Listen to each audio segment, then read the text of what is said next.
فرنتي ويان marka hore jamhad baa ahayd duurkay ku jirtay wiilal badan oo dhalinyaro ah ayaa ku dhamaaday markii dambana maxay ahayd ba Soomaali ayaga la isku jebiyaa oo ciidan Soomaaliyeed oo new boolice la sameeyay oo ayaga lagu jibinayo labada barbar dad ba ku dhamaanayay markii kale isbedel ku dhacayna heshiiskii bay qaateen hadda tusaale ahaan doorasho la galay doorashadii si xaq ah u dhacday ona lifa ku guuleysatay ona lif isbedel ma ay keen lahayd kula tahay maadintay doorasho doorashada ku guuleysato horta anigu guddiga fulinta ona lafnimay golaha dhexe ona lafnimay ona lafteeda hadda meena diiwaan gashan oo number ona lafaho laakiin aragti ahaan yaa wajisay aragtida ona lafaan qabaa haday xilka qabtaan say noqon doonaan kulli waxaan qabaa inay barwaaqo dhaami doonaan barwaaqo inay dhaami doonaan sababta waa xisbi wadani ah ayagu hammi bay lahaayeen iyagu waa xisbi wadani ah hadalkan ku soo koobay waxaan ku waa xisbi wadani ah صح wadadkii dhulkan iyo dadkan waxa weeyaan صح hada ninka dhulka iyo dadka iskala uu nix صح uu nixiyo wax badan oo ka baylahsan buu wax ka qaban oo ugu horeeyay صح khayraadka deegaanka ugu horeeyay wax ka qabani markii la gaaro ayna xilka qabato aan aragno laakiin waxaan qabaa inay dhaami lahayd sidoo hadiya inay dhaami lahayd baan u qabaa kullay magaca guud ee wataan istiraatiiji ahaan oo magaca caalamka uu wadanku u yaqaan Soomaali galbeed eegana maxaa jira dad deegaan deegaanka oo magaca yar diidan ogaadeen National Liberation magaca ogaadeen ma Soomaali amala laga dhigo hadii magaca manaha ay bedel lahaayeen la Allah soo taageero hadda haystaan taageero ka badan ma haysan heleen horta su'aal da'weyn kaadiriga oo nalaf baana su'aasha ku fiicnaan lahaa waa xaq bay u leeyihiin shacabka deegaanka si guud sinaan helaan kuwi tobanka gobol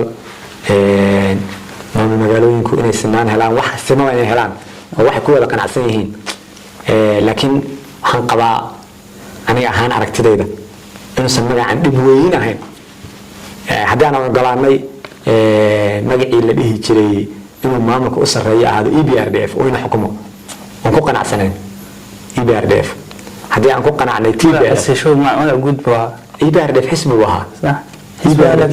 حزبي معناها قومية جارة شيء يا جماعة وأفر قومية اسكت يبغى يسكت لكن ما كمان ترجمين مين معناها هاي ما جارة أنا كاسحه قبيلة هاي صح أورامو شعبت كونفرد أحمر تجري يا حارو صح يعني أمنية ولا شقين كنا أقولان حزبنا إنه نعمله صح سيدا كلا TPLF وتجري ليبريشن فرنت هذا نستعين أقولان صح حدود حزبي صوماليا oo kan liibaan joogo iyo kan qabri dahar joogo iyo kan city joogo simayo uu jiro magacan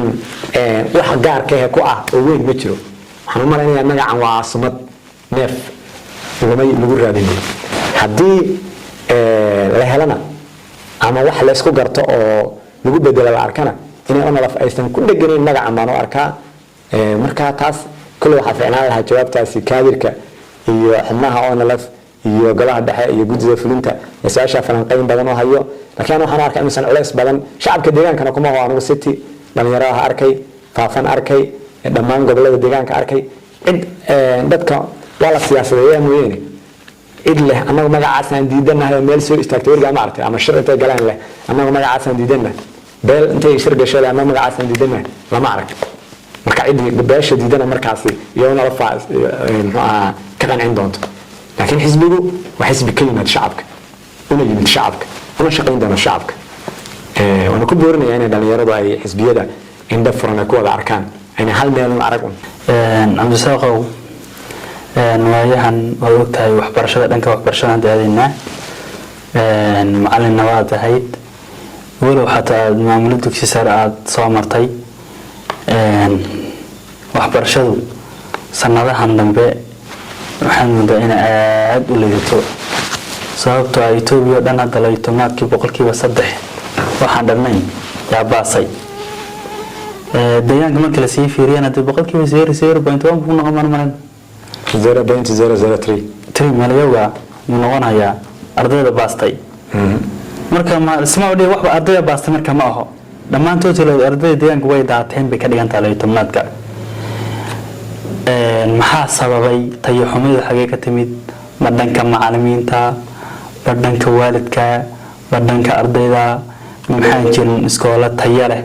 maxaa sababay isleedahay waa su'aal da'weyn weeyaan waxbarashadu waxaa haysato waa masiibo qaran weeyaan tudeegaan ma waa masiibo qaran weeyaan sanadkii labaad oo xiriir ayay dhammaan ardayda Itoobiya oo dhan dhaceen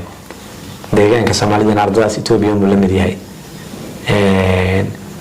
waana silsilad oo waa wax inay dhici la ogaa weeyaan inay ardaydu dhacayaan waa wax la ogaa sababtoo ah waxbaa jira qish la yiraahdo oo 20 sano ama 30 sano ba ardayda lagu soo waday oo lagu soo baasayay jaamacadaha markii la gaaro baqashka istaagay inta iskuulka 1 up to 8 lama wada jirin ba 8 kana wala qashay 10 kana wala qashay 12 kana wala qashay wasiirkan cusub hadda go'aan wuxuu qaatay in waxbarashada absolutely qashka la joojiyo hal la joojiyo maxuma dadku tayada ma leeyihiin ay qash la'aan baasi lahaayeen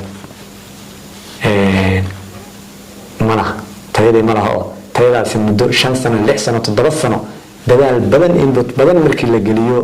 ardayda ay dadaal dhaba la yimaadaan macalinku uu gash dhaba geliyo waalidiintu ay isku xidhka dugsiga iyo sameeyaan dawladdu ay taageero toos ah sameeyso markaas ay iman laakiin 12 sano arday aan waxba soo baranayn qashkiiba laga istaajiyay baas tataawala garanay inuu dhici sanadkan inay dhiciyadana waa la garanay sanadkan soo socda laftirkeeda way dhici hadii aan ardaydu aysan dadaal badan la iman macallimiintuna gashi badan ayna gelin hadii la dhaho dhaliisha macallimiintu qayb ay ka yihiin waxa qayb ka ah waalidiinta qayb ka ah dawladda qayb ka ah ardayda qaybta ugu weyn ka ah waa silsilad qayb eega la dhihi karo ama aanan u dhihi karo qaybtaas dhaliil iska leh ma jirto macallimiintii sidii loogu talagalay ma u gudbiyaan ilaa heer qabale ilaa heer gobol ilaa heer degmo ilaa heer federaal waa maya arday diyaar oo ama yihiin oo inay ardayda mobilka lagu mashquuliyay ee mobil 24 saac haysto ama 24 saac film fambrocha daawanayo diyaar ma yihiin arday muxuu ahaay wax barto iyadana waa maya waalid ilmihiisa dabagal toos ku yahay ma yahay oo dabagal toos ku ah iyadana waa maya oo waalidkii dabagal toos ah kuma aha ilmihi maba kala jeclaba iskuulka waxay u keenaan sida maaragtay shiishtarka kale iga xaray ilmaha meesha iga xaray weeyaan inta qarsi amala waa bas kaga soo qanda shiishtar adu amal way iskaga soo xareeyaan mana koobi amal wadaan halka iga xaray inta uu ka maqan yahay ka nastaan iyagii dhalay ilmihi lama hadli karaan ilmo waalidkii ka cabsanaya waalidkiiba ilmihi baa cabsanay waalidkii baa cabsanay ilmahaas oo maskaxiyan diyaar ahayn muuqaal ahaan diyaar ahayn waalidkii oo isagana dabagal jirin macallinkii oo isagana muxuu ahaayay ma dhibaato dhanka dhaqaalaha aba ma tayada macallinkii oo isna sidii loogu talagalay aan diyaar u ahayn caqabado badan oo silsilada jiro caqabadahaas yaa sabab inay ardadu dhacaan iyo qishkaas oo la joojiyay hadii bari qashki la bilaabo waa wada baas laakiin hadii qashka la joojiyo dadaal la aan la keenin dadaalkaas oo inta meelaan soo sheegay ah hadana waa la dhici laakiin hadii dadaal la keeno waalidku dadaal sameeyo dawladdu dhankeeda dadaal sameeyso ardaygu uu isku arko inuu wax baahan yahay isaga qofka baahanahay inuu ardaygu yahay macallinku uu arko inuu qofkan waxa warshada dhabta wax soo saari karto inuu isaga yahay beddelkuna durba ma yimaado waa sida dawladda kale markii dawo bukaanka la siiyo markaa ma caafimaadayo anu waxaan arkaa qashka in la joojiyo waa dawo laakiin durba caafimaadka ma imanayo adkeynta waxbarashaduna tayada dalka dano tahay anu ma arka caqabad dad badan caqabado arka waa arkay laakiin anu caqabado ma arka in waxbarashada la adkeeyo jiilka dambe u baxsan oo waxa soo bixi jiil dhawaan waxbarasho tayo dhab ah xambaarsan hadii kala sidii sanadkii halaada ka horjiri jirtay wasiirka waxbarashada hadda ka hor yaa wasiiradii hore waxbarashada deegaanka soo maray yaa waxa shaqada looga cayriyay sanadka ardayda maxay u dhaceen intuu qashka yarahankii iyo ardayda dhaceen maxay u dhaceen baa looga ceyriyay shaqadii dhammeedba mawlid hayrin oo haban maran maxay ardayda u dhaceen ardayda qash loo siin waayo ardayda qash loo siin waayo waxbarashada looga ceyriyay xilliga cabdiyaan filaya ha laakiin hadda tayada waxbarashada in la isku xisaabtamo waana caqabadii laga gudbi lahaa jaranjarada weeyaan in la dhaco kabacdi markii arday walba uu xaqiiqda arko waalidkuna xaqiiqda arko macallinkuna xaqiiqda arko gacanta la isqabsan waana laga gudbi insha Allah hadda macnaha waa in hadda koobaad laga bilaabo zero kafil KG1 haddaan waxbarashada kow ilmaha fasalka zero u sabicin hadda 12aad wuxuu ka dhacay faa'iido ma laha zero waa in dhicitaanka laga soo bilaaba macalinka tayaysan waa inuu zero ka soo bilaaba kalaaska annagu marka haddaan ka bahda macallimiinta anuu ka mid baan ahay ceebtaas qayb baan ku leenahay bulshadu haddaan dhalinyarada magaalada nahay qayb baan ku leenahay haddaan nahay muxuu ahaaye qolo walba ceebtan meel looga baxay ma jirto ciddii kalena waan ka madax bannaanahay ma jirto marka ilaahay sanadada soo socda haynugu astiro waxaan rajaynayaa haddii dadaal isku xidhan oo silsilada la sameeyo oo waalidkii ah oo macallinkii ah oo ardaygii ah in laga gudbi karo waad mahadsan tahay waxaan maraynaa gabagabadii baan ku dhownahay barnaamijka cabdisaaqow saan wada ogsoonahay magaalada aan ku noolnahay darajo ahaan waa magaalo qabridahar city administration ama maamulka magaalada qabridahar baa la dhahaa horumarka ka jira intee leeyahay baas leedahay tusaale ahaan magaalooyinka dhinaca magaalooyinka waxa lagu qiimeeyo waxaa ka mid ah city surface-ka sida leerkii biyihii wadooyinkii caafimaadkii iskoolaadkii marka horumarka ka jira magaalada qabridahar intee gaarsiisan yahay baas leedahay waa su'aal muhiim ah firsaqo horta magaaladan waxa ka jiro mashruucyo heer deegaana kulliyado iyo jaamacad kuwaas waxay keeneen iyo airport kuwa waxay keeneen horumar fiican laakiin intuu isbedel ku dhacay ka bacdi magaalada waxaad moodaa inaysan ka hadhin magaalooyinka hadday noqoto dhanka ka maamul magaalo ahaan maamulka magaaladu waxaad moodaa inay shaqooyin fiican qabteen waa saanan u arko qofo kale meel uu ka arkaa laakiin waxaan u arkaa inay shaqooyin fiican qabteen meelaha qaar meelaha dhalilow ku jira sida markii dhowto sportsiga ka hadlayn oo kale dhalilow way jiraan meelaha qaar way jiraan laakiin markii halbeeg guud lagu cabiro kuwa qayrkeedana loo fiiriyo waxaan dareemayaa magaalada ma hesho isbedelka wixii ka dambeeyay mashruucyo heer deegaan oo waaweyn ma hesho mashruucyo heer deegaana oo waaweyn oo hadda sheegi kara wada halkana oo halgan tamnaad wadada halgan wadadaas waa mashruuc heer deegaana laakiin inta kale ee magaalada horumar ka socdo hadday noqoto biyihii biyo gelintii oo magaalada si fiican loo gaarsiiyey hadday noqoto caafimaadkii oo si fiican u shaqeeyo hadday noqoto waxa la yiraahdo si guud magaalada waxaad moodaa inay maamulka magaaladu aysan dhaliil badan lahayn aniga xaggayga waayo magaaladu way ballaaratay xaafadda tobnaad oo kale hadda kahor waad ogeyd caqabado badan baa ka jiray isu heesi badan baa ka jiray master balanka meelo badan oo xidhnaa oo waddo inaan noqoto aan laga rajo qabin yaa waddo laga dhigay ha sida wadadan iskuulka sheekh cabdiwahaab dhankan ka oo kale wadadan xamdowga dhankan ka oo kale gobolka oo kale meel iska xidhnayd oo hayda xirmada tiri aad moodi jirtay inay taan la mari jirin meesha uu degan yahay gudoomiyaha gobolka gurigiisa hortiisa oo kale meelo badan oo wada aan suuq oo kale hadda masaajidkan cusub ee kafatoorka garmash aad iyo aad xaafadan jirta meelo badan baa la sameeyay adeegyo badan oo maamulka magaaladu ay iyaga miisaaniyadooda ka qabteen way jirtaa cobblestone oo kale waa la balaariyay xaafadan saddexaad meelo badan baa laga dhigay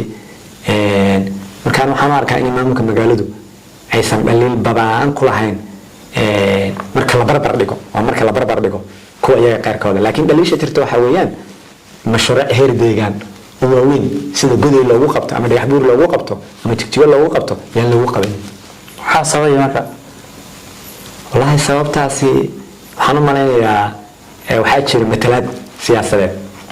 matalaad siyaasadeed goday matalaad siyaasadeed fiican bay leedahay baan malaynaya oo heer deegaana dhagax buurna de madaxweynihii baa matalaadiisa ah oo isagii baa matalaba madaxweynaha deegaanka dhan uu madaxweynaha hal haddana waa magaaladiisa de fiiro gaar sii saaraya magaaladiisa tanba ninkii madaxweynihii cabdi maxamed mar fiiro gaar uu siiyay sameyn mashruucyo waaweyn heer deegaan inoo dhisay markaa mataa waa isqabtaa qabdaha hore baa waxeeda lagu sameeyay hadee maya waxa horena xaq bay u lahayd waxaan cusubna muxuu ahaa inay hesho oo kuwa qeyrkeeda helaan xaq bay u leedahay laakiin lama dhihi karo hadda ka hor baa mashaariic laga dhisayo mashaariicdaas kaga ekaanayaan lama dhihi karo caqligaas sax ma ah marka anigu waxaan qabaa maamulka magaaladu inuusan dhaliil lahayn dhaliishu ay jirto heer deegaan mashaariicaha heer deegaan ninbaa tv-ga dhab tv u waramayo wuxuu ka sheekeynaya caasimadihii deegaanka wuxuu leeyahay ma xishoonay wuxuu leeyahay airportka qabri dahar terminaalka goday baa iska lahayd oo si sharci darro ah ayaa loo leexiyey waa nin weyn oo aqoon-yahan sheeganaya magaalada qabri dahar miyaysa xaq u lahayn inay airport hesho iyada jaamacad ku taallaa iyadoo ceelkii shidaalkii kaalu ka agdhow yahay iyadoo muxuu ahaay xuduntii deegaanka ah miyan xaq u lahayn inay terminaal hesho hadalkiisi waxaa ka mid ah ninkaasi oo aqoon-yahan lagu sheegaya qabri dahar yaa terminaalkii si sharci darraa loogu leexiyey marka magaaladani waa hooyo bay leedahay aabba mala hadda xilligan joogo hooyo leedahay oo hooyadana waa cabdi cawli iyo kabneegiis laakiin ma laha aabba heer deegaan u joogo ma laha saanan u qabo siyaasad ahaan reer qabdaharka iyo reer qoraxew deegaanka way ku xoogan yihiin wasiirka biyaha wasiirka maaliyadda kale waa reer qoraxey cabdi hore waana meesha laga maamulayay hantida deegaanka marka sabab bayn matalaad fiican ugu lahayn niyahow wasiirka maaliyadda oo kale saad sheegtay waa matalaad waa xildhibaan qabri dahar ah gobolka qoraxey ah laakiin dee niyahow nin walba waa intuu gobolkiisa iyo magaaladiisa u doobay ku xidhan tahay uu dhaha mashruucan magaaladeeda hala geeyo marka intaas oo kilomitir oo gaagaaban oo goday la geynayay marka intaas oo dhismayaal la geynayay dhagax buur marka intaas oo mega project laga qabanayay magaalooyinka haddee isagaa xildhibaanaha isna uu dhihi karay muxuu ahaay magaaladeedii mashruuca hala geeyo mashruucaas heer deegaan hala geeyo waa taas waa mas-uuliyadiisa waa xildhibaan ahna wasiir isaga bas sameeya cabdinuur baa joogo faaruq baa joogo dhammaantood waa shaqadoodu inay magaaladan wixii heer mashaariic heer deegaan ay ka maqan ay ka hadlaan waa shaqadoodu weeyaan laakiin maamul magaalo aniga agtayda shaqadooda way qabsadeen way ka wanaagsan yihiin aniga dhankayga magaalada dhankooda mooyi aniga dhankayga laakiin maamul magaalo waxaad moodaa inay dadaal weliba ay ku dareen mashruucyo iyagu jeebkooda iyagu wadda halka waxaa jirto hormarto fm tasaqadeeda mashaariicda maamulka magaalada laga qabanaya oo dheer oo aada weyn wadadan kala qaybisaa afraad mashruuca maamulka magaalada iyo toddobaad marka waxaa la yidhi gaalka dil oo gartiisa sii gaalka dil oo gartiisa sii maamul magaalo ku ammaanan yihiin inay iyaga oo agoon ah ay la jaan qaadaan magaalooyinka deegaanka ee isku qeyrka yihiin way ku ammaanan yihiin laakiin magaaladu mashaariic heer deegaan ay ka qatan tahay waxaan dhihi lahaa mas-uuliyiinta ku matala kursiga siyaasadda xasan dhaadhi oo kale noqda xasan dhaadhi baa wuxuu yidhaha tan anaa matalo waan inaan wax geeyo waan xaq baan u leeyahay marka iyaguna xaq bay u leeyihiin inay mashaariica noo soo leexiyaan waa mahadsantaha siyaasad ahaan waxaa la isku dhaafay waa siyaasad marka ka qaybgalka siyaasadda ee dhalinyaradu waa sidee dhalinyarada kuwa ma qabri dahar mise qoraxay dhalinyarada qabri dahar waa dhalinyaro hankooda kusoo gooba inay qofka walaalkii la caynin doono sugaan tusaale ahaan laasdhankeere ninka joogo ninka laasdhankeere la caynin doono isku jilibka yimbi sugayaa kudambuur ninka kudambuur sugayaa ninka la yiraahdo meesha la yiraahdo shagoosh sidoo kale maamulka magaalada qabri dahar waa sugayaal aduu eega nin baad sugaysaa reerkiina booska sidii looga cayrin lahaa waa sugayaal waxaan u arkaa inay aragti khaldan oo aan ahayn mid sax ah dhalinyaradu inay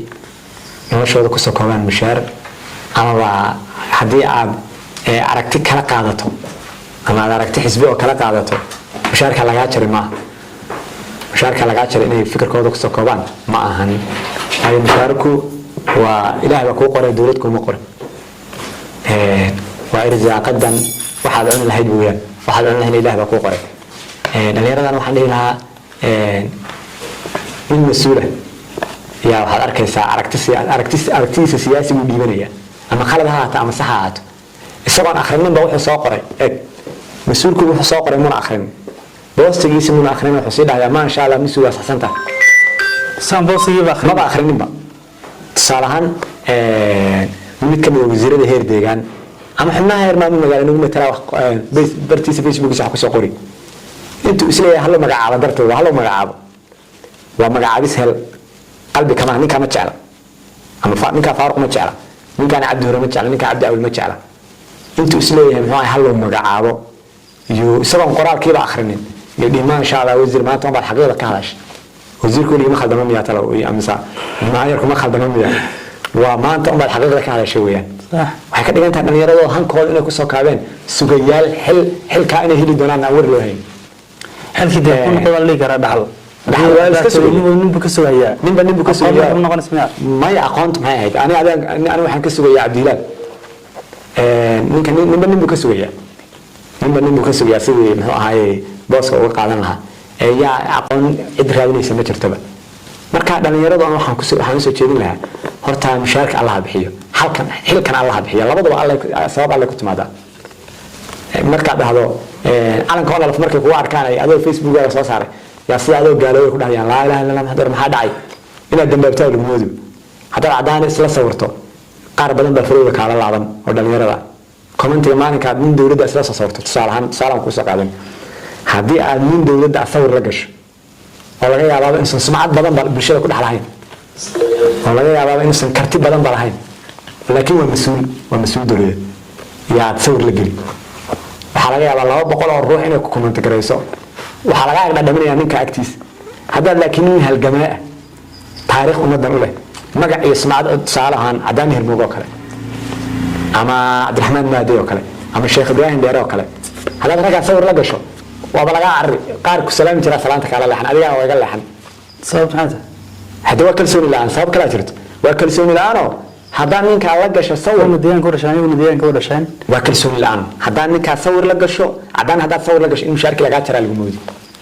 haddaad sheekh ibraahim dheere sawir la gashana in mushaarki lagaa jaraa lagu moodi laakiin mushaarkiiba aamin inuu ilaahay bixiyo xilki inuu ilaahay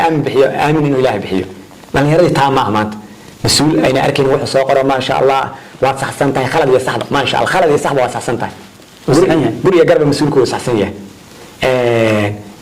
aragti qof kale haddii aragti iyadoo tooba kuma shaqeeyaan qofku waxaa rabaa ra'yigiisa markuu 30 jir uun aragti qof kale ku shaqeynayaan qabdaan ma taqaanaa dhalinyaradu waa 30 jir aragti nin kale ku shaqeynaya oo isagoo aragti lahayn 30 jiradii hore qabri dahar baa maya tusaale hadana ku soo qaato 30 jiradii hore qabri dahar tusaale ahaan dr maxamed salaad dollar 30 jir markuu ahaa halganka maanta magaciisa jira isaga sabab u ahaa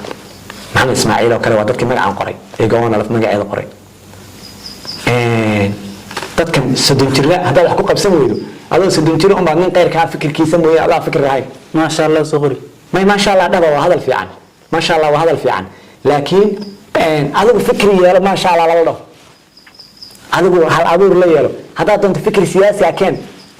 haddaad doonto muxuu ahaaye aragti la inoo siyaasi ah oo magaaladaada iyo dalkaaga iyo deegaankaaga lagu horumarin karo aragtida barwaaqo haddaad taageeraysa daacada ka ahaato waxaad arkaysaa mas-uuliyiinta maamulka magaalada ninkii maanta maamul magaalo ahaa ee aragtida xisbiga barwaaqo qabay maanta waa maamul magaalo aragtida xisbiga barwaaqo qabay berri shaqadii buu ka tegey xisbinimadu ma aha shaqada ma ahayn waxaad arkaysaa isagoo berri intuu kula soo fadhiisto xisbiga barwaaqo propagandaynaya waxba kama jira ma aha intaad magacaabeed keliya xisbi ah xisbinimo ma aha xisbinimadu aragtida ku qanac marka hore aragtidan xisbiga hadday barwaaqo tahay haddaan raba inaan barwaaqo noqdo waa inaan ku qancaa aragtida barwaaqo shaqo iyo shaqo la-aan baan ku qancaa haddaan onolaf ahay waa inaan ku qancaa aragtida onolaf haddaan feeb ahay waa inaan ku qancaa aragtida feeb laakiin dhalinyaradeenna waa intaad xil hayso iyo intaad xil ka sugayso maalinkii la caydhiyo waa mucaarad inta xilka hayana waa muxaafid inta xilka haya waa muxaafid eega dhalinyaradii deegaanka ilaa wasiirada markii la caydhiyo waa mucaarad inta xilka hayana waa muxaafid marka waxay ka dhigan tahay xisbiga barwaaqo halka kuma hayaan waa mushaar baa lagu raadinaya mushaarka Ilaahay baa bixiyaan dhalinyarada dhinaca dhalinyarada magaalada Qabri Dahar hankoodu ha sareeyo siyaasadda ka qayb galaan jigjiga wada aragtay ururo badan oo dhalinyaro ka jira ururo siyaasadeed ha sameeyaan ururo bulsho ha sameeyaan samafalka ka shaqeeyaan laakiin nin qeyrkooda hun Facebook-giisa intay soo galaan comment dhahan maanta on baad khayr ku hadashay khayr iyo shar wuxuu ku hadlina Allahu a'lam taas waa fikir gaaban waxaan dhihi lahaa dhalinyarada meelaha iska bedelaan dhammaan ururada ka qayb qaataan oo ninkii feeb noqon aragtida feeb ku qanci ha noqdo ninkii